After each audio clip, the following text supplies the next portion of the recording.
کہ آپ کے سبب میری جان بچی ہے، میں چاہتا ہوں کہ میں اپنی قیمتی پوشاک یعنی جو لباس ہے اور میرا جو قیمتی گھوڑا ہے میں آپ کو تحفے میں دینا چاہتا ہوں، اسے قبول کر لیجئے۔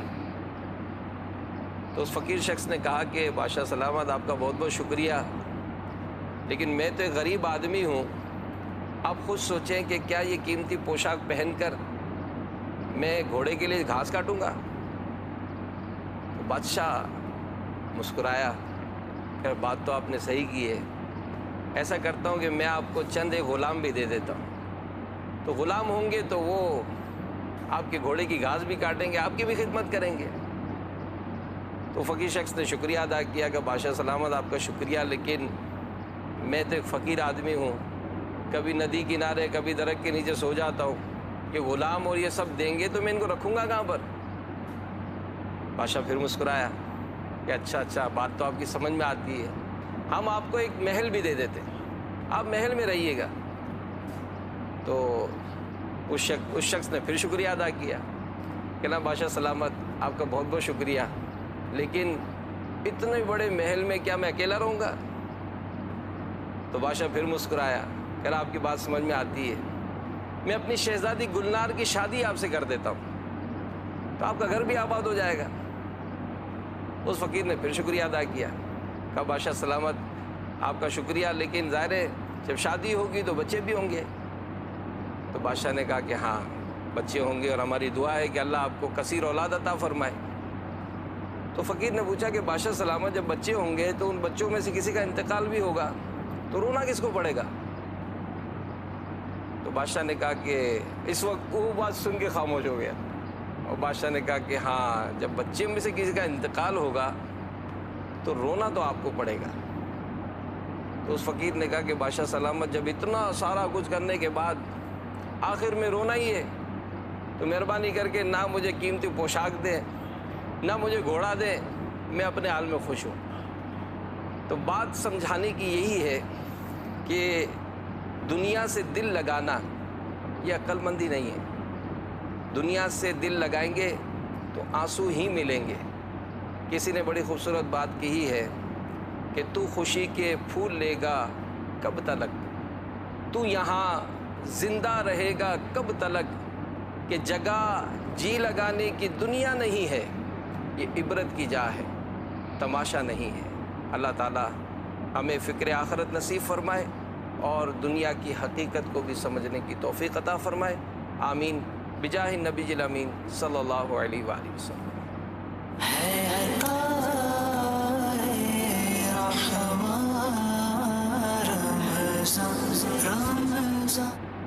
ماشاءاللہ امین بھائی نے بڑی پیاری حکایت سنائی اور دنیا سے بے رغبتی کی طرف ہمارا ذہن بنایا۔ کاش کہ ہم دنیا کی بے رغبتی اپنے دل کے اندر پائیں۔ اچھی صحبت جو ہے وہ دنیا سے بے رغبت بھی کرتی ہے اور آخرت کی فکر بھی پیدا کرتی ہے۔ اللہ تعالیٰ ہمیں اچھی صحبت عطا فرمائے۔ پروگرام میں آج ہمارا موضوع ہے یہ بھی ظلم ہے۔ مفتی کفیل صاحب بھی ہمارے ساتھ تشریف لا چکے ہیں، راشد بھائی بھی ہیں، غلام محی الدین بھائی بھی ہیں۔ یہ بھی ظلم ہے، اس پر ہم گفتگو کر رہے ہیں۔ راشد بھائی، ہم بات کر رہے تھے شرک پر۔ ایک وسیلہ ہم اللہ تعالیٰ کی بارگاہ میں پیش کرتے ہیں، یا اللہ نبی پاک کے وسیلے سے میری دعا قبول فرما لے، غوث پاک کا وسیلہ میری مشکل آسان فرما دے، وسیلہ پیش کرتے ہیں۔ وسیلے کو شرک سے ملا دینا کیا یہ ظلم نہیں ہے؟ جی بالکل ظلم ہی ہے۔ حالانکہ وسیلے کا جو معنی دیکھا جائے جو مسلمانوں میں رائج ہے، اور یہ وسیلہ وہ شے ہے جو سرکار علیہ الصلوۃ والسلام کی دنیا میں بجائے تشریف لانے سے پہلے ہی سرکار علیہ الصلوۃ والسلام کے لیے جاری تھا، جس کا قرآن مجید میں بیان ہے۔ امام تقی الدین سبکی شافعی رحمۃ اللہ تعالیٰ علیہ شفاء السقام میں مسلمانوں کا یہ عقیدہ بیان کرتے ہیں کہ سرکار علیہ الصلوۃ والسلام کے وسیلے سے دعا کرنا آپ علیہ الصلوۃ والسلام کے دنیا میں تشریف لانے سے پہلے آپ کی ظاہری حیات میں اور آپ کے بعد وصال یہ جائز ہے، بلکہ سرکار علیہ الصلوۃ والسلام کی ذات تو بڑی عرفہ والا ہے۔ آپ فرماتے ہیں کہ سرکار علیہ الصلوۃ والسلام سے جس بزرگ کو نسبت ہو جائے اس کے وسیلے سے دعا مانگنا بھی جائز ہے۔ اسی لیے آپ دیکھتے ہیں بخاری شریف میں حضرت فاروق اعظم رضی اللہ تعالیٰ عنہ کا یہ عمل موجود ہے کہ بارش کی طلب کے لیے رب تبارک و تعالیٰ کی بارگاہ میں صحابہ کرام حضور علیہ الصلوۃ والسلام کا وسیلہ پیش کرتے تھے۔ سرکار علیہ الصلوۃ والسلام کے دنیا سے پردہ فرمانے کے بعد جب حضرت فاروق اعظم رضی اللہ تعالیٰ عنہ کا عہد خلافت آیا تو آپ رضی اللہ تعالیٰ عنہ نے رب سے دعا کی. بخاری میں یہ پورے الفاظ موجود ہیں کہ یا اللہ ہم تیرے نبی کے وسیلے سے واسطے سے تجھ سے بارش طلب کرتے تھے, تو ہمیں بارش عطا فرماتا تھا. اب ہم تیرے نبی کے چچا حضرت عباس رضی اللہ تعالیٰ عنہ کے وسیلے سے بارش طلب کرتے ہیں, ہمیں بارش عطا فرما. راوی کہتے ہیں جیسے ہی حضرت عباس رضی اللہ تعالیٰ عنہ کا وسیلہ پیش کیا گیا, رب تبارک و تعالیٰ نے اہل مدینہ کو بارش عطا فرمائی. یہاں بعض اوقات یہ ہوتا ہے کہ پھر سرکار علیہ الصلوۃ والسلام نے جب دنیا سے پردہ فرمایا تو دیکھیں حضرت فاروق اعظم نے سرکار کا وسیلہ نہیں دیا بلکہ حضرت عباس کا دیا ہے, جو ظاہری آیات سے متصف تھے. جی جی. لیکن یہاں سے جو درست مدنی پھول ملتا ہے وہ یہ ہے کہ حضرت فاروق اعظم رضی اللہ تعالیٰ عنہ نے گویا یہ بتا دیا کہ صرف سرکار علیہ الصلوۃ والسلام ہی کی ذات کا نہیں بلکہ آپ کی برکت سے آپ کے اہل بیت اور آپ کے غلاموں کا صدقہ اور وسیلہ بھی رب کی بارگاہ میں پیش کیا جا سکتا ہے. اور یہ وہ عمل ہے وسیلہ. اچھا وسیلے کا معنی کیا ہوتا ہے؟ وسیلہ کیوں اختیار کرتا ہے انسان؟ کسی اعلیٰ ذات تک پہنچنے کے لیے, اصل مقصود تک پہنچنے کے لیے جس ذریعے کو اختیار کیا جاتا ہے اسے وسیلہ کہا جاتا ہے. مثال عام طور پر ہم کہیں گے چھت پہ چڑھنے کے لیے سیڑھی وسیلہ ہے, ٹھیک ہے. اسی طرح کہیں پہنچنے کے لیے گاڑی, کار یا جہاز یا کوئی بھی گھوڑا گاڑی وغیرہ, یہ وسیلہ ہے. جی وسیلے کا معنی یہ ہے انبیاء کرام یا اولیاء سے جو مدد طلب کی جاتی ہے اور اللہ تبارک و تعالیٰ کی بارگاہ سے نعمتیں حاصل کرنے کے لیے ان کو وسیلہ پیش کیا جاتا ہے. وسیلے کا معنی اور مفہوم ہی شرک کی کاٹ کر دیتا ہے, کیونکہ وسیلہ اختیار کرنے کا مطلب یہ ہے کہ ہم انبیاء اور اولیاء کو اللہ کے معاذ اللہ برابر نہیں سمجھتے, اس کی مخلوق سمجھتے ہیں, ان کے ذریعے رب تبارک و تعالیٰ کا فیض. واہ واہ واہ, یہ بڑی پیاری بات آپ نے کہی کہ وسیلہ تو شرک کا کلا کما کر رہا ہے. اگر برابر سمجھ رہے ہوتے تو وسیلہ کیوں بناتے؟ جی اعلیٰ حضرت امام علیہ سنت نے اپنے رسالے برکات الامداد علی الاستمداد میں اس بات کو ذکر کیا کہ اللہ تعالیٰ کی ذات وسیلہ اور واسطہ بننے سے پاک ہے, کیونکہ معاذ اللہ اگر اللہ تعالیٰ کی ذات وسیلہ بنے گی تو پھر وسیلے کے ذریعے تو اعلیٰ ذات تک پہنچا جاتا ہے. رب سے بڑھ کر کون ہے, رب سے بڑھ کر حاجت روا کون ہے کہ اس تک پہنچنے کے لیے معاذ اللہ رب کو وسیلہ بنایا جائے. سورہ بقرہ کی ایک آیت مبارکہ کا میں جز پڑھوں گا. اہل کتاب کا عمل اللہ تبارک و تعالیٰ نے بیان کیا. رب تبارک و تعالیٰ ارشاد فرماتا ہے وَكَانُوا مِن قَبْلُ يَسْتَفْتِحُونَ عَلَى الَّذِينَ كَفَرُوا. اہل کتاب کا یہ عمل ذکر کیا کہ اس نبی علیہ الصلوۃ والسلام کے دنیا میں تشریف لانے سے پہلے یہ اہل کتاب کفار پر اس نبی کے وسیلے اور واسطے سے مدد طلب کیا کرتے تھے. یستفتحون کا لفظ ہے, تفسیر جلالین میں اس کی تشریح ہے یستنصرون, کہ وہ رب تبارک و تعالیٰ سے استعانت یعنی مدد چاہا کرتے تھے. اب تفاسیر کی کتب میں وہ جملے لکھے ہیں, وہ دعائیں لکھی ہیں کہ اہل کتاب سرکار علیہ الصلوۃ والسلام کے دنیا میں آنے سے پہلے آپ کو وسیلہ کیسے دیتے تھے. تفسیر جلالین کے الفاظ ہے کہ وہ یوں کہا کرتے تھے اہل کتاب, حضور علیہ الصلوۃ والسلام دنیا میں تشریف نہیں لائے, آپ کا وسیلہ جاری ہے کہ اللہم انصرنا علیہم بالنبی المبعوث آخر الزمان, کہ اے اللہ آخری زمانے میں جو نبی مبعوث ہوں گے ان کے وسیلے اور صدقے سے کفار پر ہمیں غلبہ عطا فرما, فتح عطا فرما. اور وسیلہ حالانکہ سرکار علیہ الصلوۃ والسلام کی ذات کو دیکھا جائے تو آپ علیہ الصلوۃ والسلام ساری مخلوق کے لیے رب تبارک و تعالیٰ کی بارگاہ میں پہنچنے کا وسیلہ ہے, لیکن تعلیم امت کے لیے سرکار علیہ الصلوۃ والسلام کا اپنا عمل یہ ہے کہ آپ بھی وسیلے کو اختیار فرمائیں. المعجم الکبیر کی روایت ہے کہ کان النبی صلی اللہ علیہ وسلم یستفتحون, وہی الفاظ جو قرآن مجید میں آئے تھے, اس کا معنی ہوتا ہے مدد چاہنا, فتح طلب کرنا. کان النبی صلی اللہ علیہ وسلم یستفتحون ویستنصرون, اور کان النبی صلی اللہ علیہ وسلم یستفتح ویستنصر بسعالیق المسلمین, کہ سرکار علیہ الصلوۃ والسلام مسلمانوں کے جو فقراء ہیں, غریب مسلمانوں کے واسطے سے فتح اور نصرت کو طلب کرتے ہیں. اور المعجم الکبیر کی روایت موجود ہے کہ جب حضرت مولا علی مشکل کشا کرم اللہ تعالی وجہہ الکریم کی والدہ کا وصال ہوا, حضرت سیدتنا فاطمہ بنت اسد رضی اللہ تعالیٰ عنہ, یہ سرکار علیہ الصلوۃ والسلام پر بڑی شفقت فرمایا کرتی تھی اور والدہ کی طرح ان کے ساتھ سلوک کیا کرتی تھی. جب ان کا انتقال ہوا تو سرکار علیہ الصلوۃ والسلام نے ان کے لیے دعا فرمائی. سبحان اللہ. وہ دعا کیا تھی؟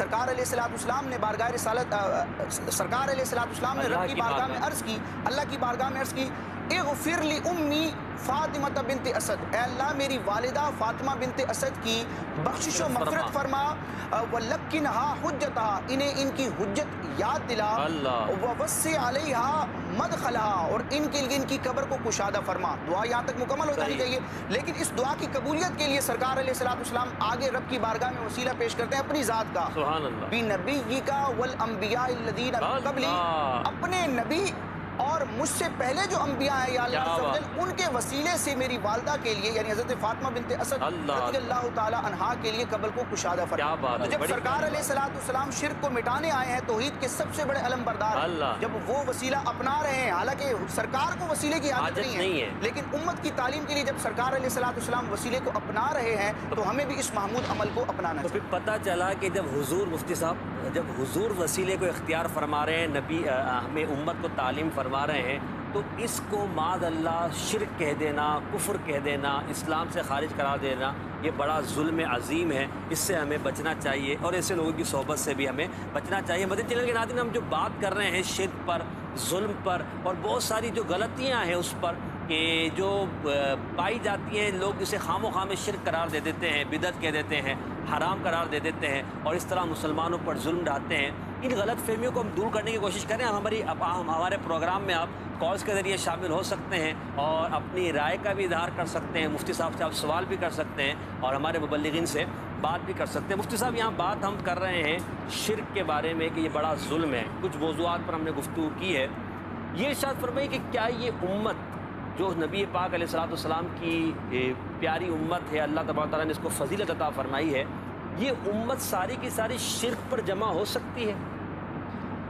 بسم اللہ الرحمن الرحیم. نبی کریم صلی اللہ تعالیٰ علیہ وآلہ وسلم کی حدیث پاک ہے, بخاری شریف کی حدیث ہے, جس میں نبی کریم صلی اللہ علیہ وآلہ وسلم نے ارشاد فرمایا, واللہ ما اخاف علیکم ان تشرکوا بعدی, اور اللہ کی قسم مجھے اپنے بعد تمہارے شرک میں پڑ جانے کا خوف نہیں, ولیکن اخاف علیکم ان تنافسوا فیہا, البتہ یہ خوف ہے کہ تم دنیا میں جو ہے وہ رغبت اختیار کر لو اور ایک دوسرے سے حسد کرنے لگ جاؤ.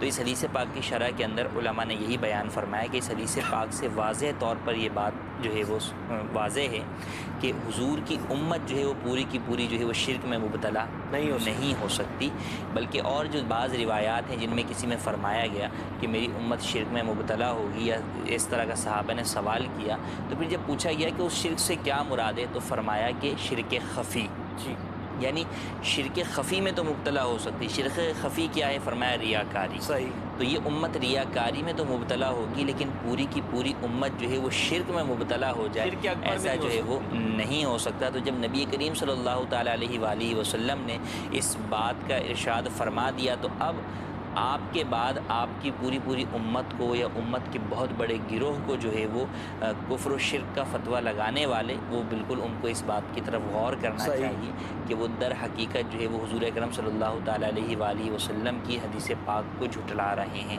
اور یہ وہ حدیث پاک ہے جو کہ بخاری شریف کے اندر ہے کہ یہ لگانے والے اس حدیث کو اور اس کتاب کو بڑا مستند جو ہے وہ معتبر مانتے ہیں.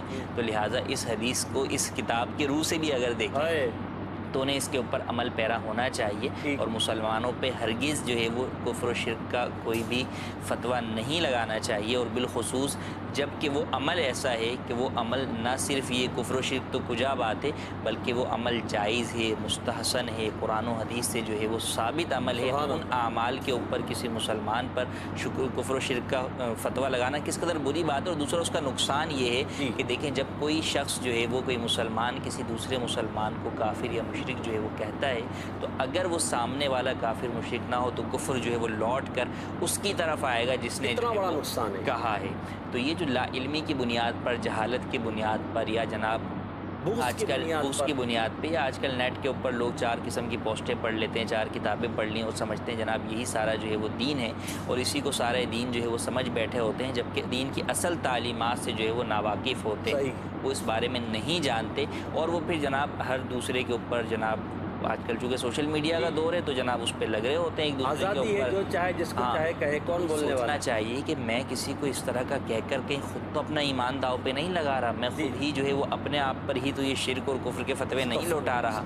تو یقیناً جو ہے وہ ایک مسلمان کو احتیاط کرنی چاہیے. یعنی عام آدمی کا تو یہ کام بھی نہیں ہے, بالکل کام. علماء اور مفتی جو ہوتے ہیں وہ اگر کسی کی کوئی بات یا قول ہو تو اس کے اوپر تو چلے بتاتے ہیں کہ بھئی آپ نے جملہ اگر کہا ہے تو یہ جو ہے وہ جملہ غلط ہے, یہ اس جملے میں کفریہ پہلو ہم نے علماء کو دیکھا ہے کہ بسا کا جواب دیتے ہوئے احتیاط ہوتی ہے کہ یار یہ لفظ کفر لگ رہا ہے مگر یہ کہ احتیاطاً توبہ کر لو. اور پھر اس میں بھی آپ دیکھیں کہ کفر کی جو ہے الزام نہیں ہوتا, کفریہ جملہ اور ایک شرک جی شرک تو جو ہے وہ کفر کی اعلیٰ ترین جو ہے وہ قسم ہے. استغفر اللہ. یعنی کئی جملوں کے اندر کہہ دیا جاتا ہے کہ یہ کفر ہے لیکن شرک نہیں کہا جاتا. ٹھیک ہے، تو شرک تو جو ہے وہ اس کا بالکل جو ہے وہ سب سے اوپر والا جو ہے وہ مرتبہ ہے. تو بہرحال ایک کفر کے معاملے میں احتیاط ضروری ہے، تو شرک کے بارے میں تو بدرجہ اولا ضروری ہے. اب دنیا کے شرق و غرب، عرب و عجم، مدنی چینل کے ناظرین بغور آپ سنیے، شو دنیا کے شرق و غرب، عرب و عجم کے جو مسلمان ہیں وہ مزارات پر جا رہے ہیں. عرب و عجم کے مسلمان نبی پاک علیہ السلام کا وسیلہ پیش کر رہے ہیں. عرب و عجم کے مسلمان اللہ کے نبی صلی اللہ علیہ وسلم کو سے مدد مانگ رہے ہیں، یا رسول اللہ کہہ رہے ہیں. تو پھر یہ سارے مسلمان جو کروڑوں کی تعداد میں، یہ سارے کے سارے اتنے بڑے گناہ میں کیسے مبتلا ہو گئے؟ اس پر ہمیں غور کرنا چاہیے اور اپنی اس وسوسے کو دور کرنا چاہیے کہ یہ معاذ اللہ یہ جو ہے شرک ہے یا بدعت ہے یا یہ کفر ہے، بلکہ ہمیں ظلم سے بچنا چاہیے اور مسلمان کو مسلمان ہی جاننا چاہیے. مسلمان کے اعمال پر ہمیں کوئی اچھی حسن ظن رکھتے ہوئے اس کی صحیح جو تدبیر کرنی چاہیے. علماء سے ہمیں رائے لینی چاہیے. غلام محی الدین بھائی، ہم بات کر رہے ہیں ظلم پر، شرک پر، اور کسی پر شرک کی جو ہے وہ کا الزام لگا دینے پر.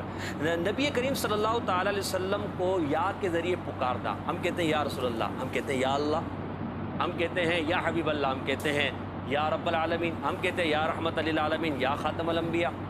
تو یہ یا رسول اللہ کہنا، کیا اس کو معاذ اللہ شرک کہہ سکتے ہیں؟ نہیں، بالکل ایسا نہیں ہے. اصل بات یہ ہے کہ جو بیچارے علم سے دور ہوتے ہیں نا، بڑے وسوسوں کا وہ شکار ہو جاتے ہیں جی، اور پھر وسوسوں کی زد میں آ کر وہ کیا نہیں بول جاتے. سوچنا چاہیے اور اہل علم سے پوچھنا چاہیے کہ آخر ماجرا کیا ہے. تو ایک مقولہ عربی کا اذا سا فعل المرء ساء ظنونه، جب بندہ خود مریض ہوتا ہے نا، سامنے والے کو بھی بیمار سمجھ رہا ہو. وہ ساری دنیا ہی بیمار ہے، وہ سب بیمار ہیں. تو سارے آج کل ہے نا کہ بس میں خوش نہیں ہوں، دماغ خراب ہے، سب کا دماغ خراب، سب برباد ہو جائے گا. میں خوش نہیں ہوں تو کوئی بھی خوش نہیں ہے. تو یہ مقولہ عربی کا جب آدمی کے سوچنے کا اور خیال کرنے کا طریقہ برا ہونا تو پھر اس کو برے ہی خیال آتے ہیں. تو وسوسوں سے البتہ ہمیں بچنا چاہیے اور علماء اہل سنت سے ہمیں پوچھنا چاہیے. اگر نبی پاک صلی اللہ علیہ وسلم کو یا کے ذریعے ندا کرنا معاذ اللہ گناہ ہوتا ہے یا شرک ہوتا ہے یا بدعت ہوتا ہے یا برا ہوتا ہے، تو اللہ پاک کبھی بھی یا کے ذریعے ندا نہیں فرماتا. اللہ پاک سے ثابت ہے. جگہ جگہ نبی پاک صلی اللہ علیہ وسلم کے بارے میں ارشاد فرمایا یا ایھا المزمل، یا ایھا المدثر، یا ایھا النبی، یا ایھا الرسول. اور پھر کمال دیکھیے کہ حضور علیہ الصلوۃ والسلام کی شان و عظمت کا یہاں پر اظہار ہے کہ اللہ تبارک و تعالیٰ نے دیگر انبیاء کرام علیہ الصلوۃ والسلام کو پکارا تو ان کے ناموں سے پکارا، یا ابراہیم، یا یحییٰ، یا عیسیٰ، یا لوط، یا نوح. لیکن حضور علیہ الصلوۃ والسلام کو جب پکارا گیا تو القابات سے پکارا گیا، محبت سے پکارا گیا اور پیارے پیارے القابات سے پکارا گیا، یا ایھا النبی، یا ایھا الرسول. پھر قرآن پاک میں فرمایا لا تجعلوا دعاء الرسول بینکم کدعاء بعضکم بعضا. اے ایمان والو، رسول کو پکارنے میں ایسا نہ ٹھہراؤ جیسا کہ ایک دوسرے میں آپس کو پکارتے ہو.